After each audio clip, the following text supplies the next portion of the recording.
feels like to overcome adversity. And so I stand on solid rock. And I will not bow. I will not break. I will not bend. I will not capitulate. I will not give in. I will not give up. You come for me, you gotta come to all of us. When you're dealing with that much of crazy left-wing antics, shouldn't you also be doing a land acknowledgement? Because she's also on stolen ground in their logic. Anyway, tonight's red-hot video, Trump hater, controversial Attorney General Tish James rallies with the radical Islamist, communist, socialist Zohran Mamdani, shaking her fist in so-called defiance against the president after breaking the law and being indicted for mortgage fraud. Tisk, tisk, Tish. You forgot actually what your whole campaign was about. I say one name, Donald Trump. That should motivate you. Get off your ass and vote. Will you sue him for us? Oh, we're going to definitely sue him. We're going to be a real pain in the ass. He's going to know my name personally. On some level, I feel like this is Democrats falling into another trap laid by Trump. So Tish James was rallying with and for Zohran Mamdani. And Mercy, one of the things I noticed today was your former colleague, Kirsten Pels, works at the RNC now. Right. And she was talking about, and basically the Republicans, Zohran Mamdani has not won New York's mayoral election yet, but they are already trying to make him and his insane wife the faces of the Democratic Party. Zohran Mamdani's wife was mourning the Palestinian Joseph Goebbels, who was actually just killed by other Gazans. He survived 2 years of this war, couldn't survive 48 hours of the peace that we're talking about.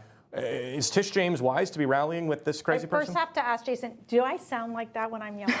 Like Tish James? You don't do the black so preacher bad. thing with I could do the Hispanic. Nothing wrong with black preachers. Yeah, No, exactly. nothing. I'm with Jason. It's a great cadence, but look, it's not to your point, but don't you think like they're all elbowing, like trying to push each other out, like who's going to be the big, progressive leader of the Democrat Party? I mean, it works in a place like New York City, maybe, but I think beyond that, I think this is why you're seeing more and more independents moving away from supporting Democrat candidates. And this is the big tension, I think, that you're seeing within the Democrat Party, which is the days of Schumer, the days of Pelosi, they're becoming long gone. I mean, they're being replaced by the AOCs of the world, by the Letitia James. And I do have to say, she's coming across sounding like a victim, which is interesting. She was being the prosecutor going after Donald Trump, and all of a sudden she's like, I'm the one being attacked, trying to play this victim card. I don't know how effective that's going to be. And she wraps herself into, they're coming after us. They're coming after us. Right. Yeah. So I'm going to do this. I'm going to do this.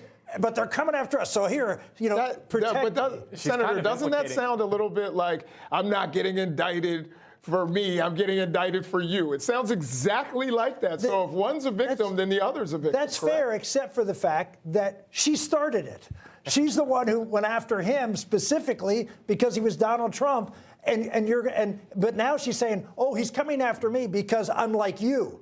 One thing that's not what went on. So I just want to say Trump has secured America's southern border, but there's a lot of border insecurity going on in America because we see here that there's a little bit of law breaking that's running in Letitia James's family as we're seeing new reports that her grandniece was listed as a fugitive in North Carolina.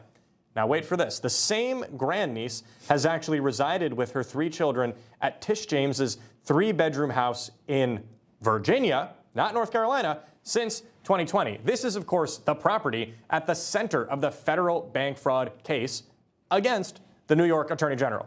Okay, Jason, you were saying. No, I was just going to say, here's the difference. Number one, they're not going to be able to prove this case against Tish James. We saw Eric Siebert refuse to prosecute the case.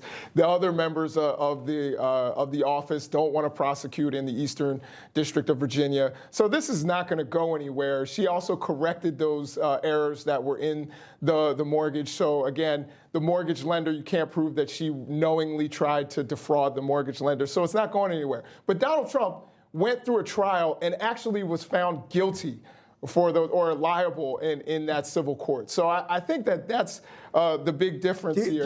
And you are not responsible for what your grandniece does. I never heard the term. I don't have a grandniece. Do you forget that the previous district attorney didn't want to indict Donald Trump on this because there was no case there?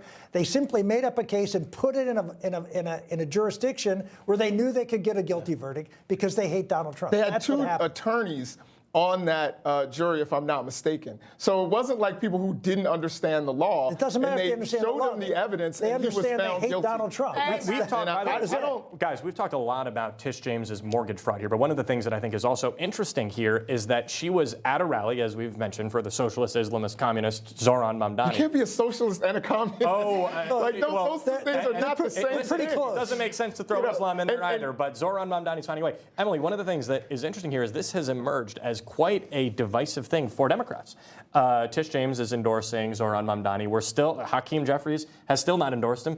Chuck Schumer has still not endorsed him. What do you make of her throwing her hat in this socialist, communist, Islamist ring? Oh, you know what, I'll tell you. The way that she's raising her fist like a political martyr tells me exactly how these people see themselves. This is exactly how Zohran Mamdani sees himself, too. They see themselves I don't want to know what kind of martyr he thinks of himself as. These figures of resistance. I hope New Yorkers are smarter than to vote for him. And Senator, I got to ask you, you served with Chuck Schumer.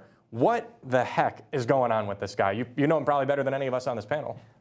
Whether it's with Mamdani or the shutdown, I'm curious what you think. He's afraid of AOC. I mean, it's pure political. Would the Chuck Schumer of 2006 have been afraid of that? Well, no, because the Democratic Party completely changed since that, and now AOC is running the party. Go to the Middle East. You will never find a communist Islamist like that. Yes, you will. Yes, you will. A lot of Palestinian factions are somehow both.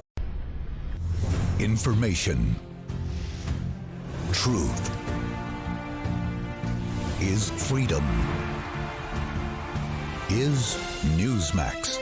It's real news for real people.